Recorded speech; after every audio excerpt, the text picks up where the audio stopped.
Selamat datang di channel ini. Saya Muhammad Zaki Zakaria dari program studi Bahasa dan Sastra Inggris Universitas Pendidikan Indonesia. Kali ini akan menjelaskan sedikit tentang lukisan The Starry Night karya Vincent van Gogh.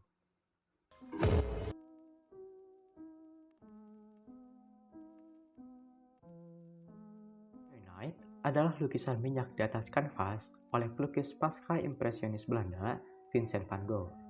Dilukis pada bulan Juni 1889, lukisan ini menggambarkan pemandangan dari jendela yang menghadap ke timur dari kamar rumah sakitnya di Saint-Rémy.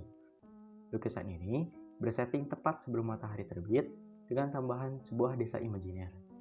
Lukisan ini telah menjadi koleksi permanen Museum of Modern Art di New York City sejak 1941 yang diperoleh melalui Lily Peblis Bequest. Dianggap sebagai adikarya Van Gogh, The Starry Night adalah salah satu lukisan paling terkenal dalam dunia seni barat.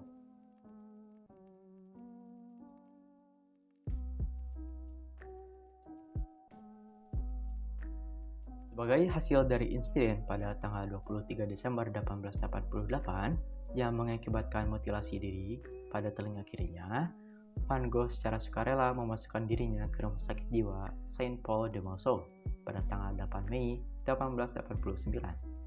Bertempat di bekas biara, Saint Paul de Monceau melayani orang-orang kaya di Prancis, dan ketika Van Gogh tiba, bangunannya hanya sudah terisi kurang dari setengahnya, memungkinkan beliau untuk menempati tidak hanya kamar tidur di lantai 2, tapi juga sebuah ruangan di lantai dasar untuk digunakan sebagai studio lukisan.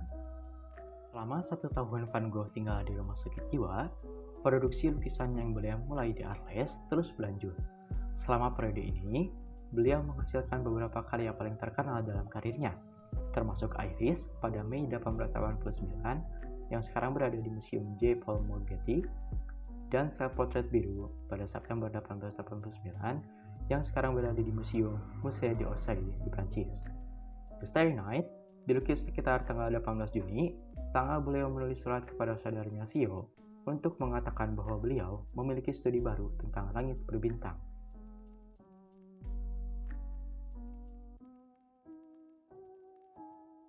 Meskipun The Starry Night dilukis pada siang hari di studio lantai dasar Van Gogh, namun pemandangan dalam lukisan ini telah diidentifikasi sebagai salah satu pemandangan dari jendela kamar tidurnya yang menghadap ke timur.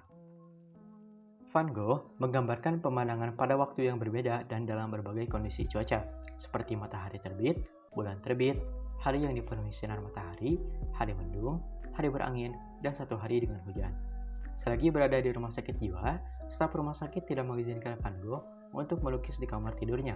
Jadi, di sana beliau hanya bisa membuat sketsa dengan tinta atau arang di atas kertas.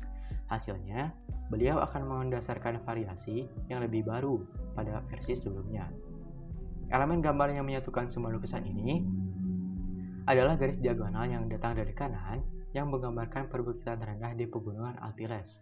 Juga, dalam 15 dari 21 versi seperti pada lukisan ini, terlihat pohon cemara yang menutupi ladang gandum.